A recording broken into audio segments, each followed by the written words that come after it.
I am Dr. Neeraja, Chief Fertility Specialist, Dr. Neeraja's Fertility and Gynec Center, KPHB 6th phase.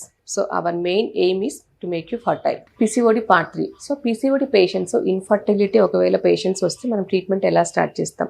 జనరల్గా వీళ్ళకు అన్ఓవులేషన్ egg release అవ్వదు కాబట్టి మనం ovulation injection drugs ఇస్తాం.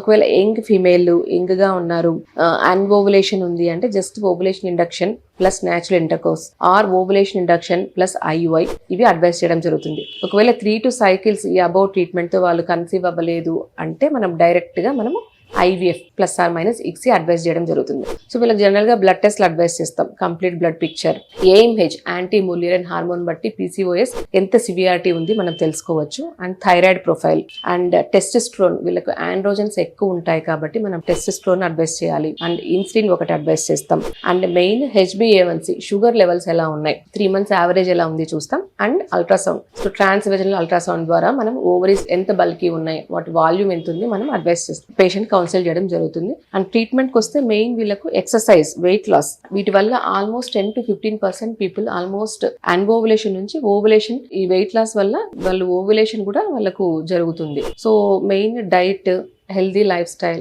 Exercise, so వీటితో పాటు ఒకవేళ HbA1c షుగర్స్ హై ఉంటే వీళ్ళకు మనకు మెట్ఫార్మిన్ అడ్వైజ్ చేయడం జరుగుతుంది. అండ్ స్ట్రెస్ తగ్గించుకోవాలి, anti stress therapies, yogas, life style changes very very important. వీళ్ళకి ఎక్కువ ఫైబర్ కంటెంట్, మెడిటరేనియన్ డైట్ అంటాం, అంటే ప్లాంట్ ఫుడ్ పెంచుకోవాలి, అనిమల్ ఫుడ్ తగ్గించుకోవాలి. అండ్ హోల్ గ్రెయిన్స్ ఇవన్నీ అడ్వైజ్ చేయడం జరుగుతుంది. ఇవి కాకుండా ఒకవేళ AMH value more than 10, more than 15 ఉంటే డైరెక్ట్ గా వీళ్ళకు ఒక్కొక్కసారి వీళ్ళకు ఓవులేషన్ ఇండక్షన్ డ్రగ్స్ కూడా రెస్పాన్స్ ఉండదు. వీళ్ళకి మనం PCOD డ్రిల్లింగ్ అంటాం, అంటే ఏవైతే సిస్ట్లు ఉన్నాయో ఓవరీస్ లో అవన్నీ మనం డ్రిల్ చేయడం జరుగుతుంది. సో దాని ద్వారా కొంచెం PCOD మనము తగ్గించడము, AMH లెవెల్ తగ్గించడం జరుగుతుంది. ఇది PCOD డ్రిల్లింగ్ అంటాం. సో జనరల్ గా ఇది ఎవ్రీ PCOD పేషెంట్ కి మనం అడ్వైస్ చేయడం ఇది లాస్ట్ ఆప్షన్ అన్నమాట. ఎక్కువ AMH ఉండి మనము ఓవులేషన్ ఇండక్షన్ డ్రగ్స్, హార్మోన్స్ కి, టాబ్లెట్స్ కి ఒకవేళ రెస్పాన్స్ రాకపోతే surgical level PCOD drilling advice చేయడం జరుగుతుంది. ఇప్పుడు మనం PCOD డ్రిల్లింగ్ ఆల్మోస్ట్ అవుట్డేటెడ్ అని చెప్పొచ్చు.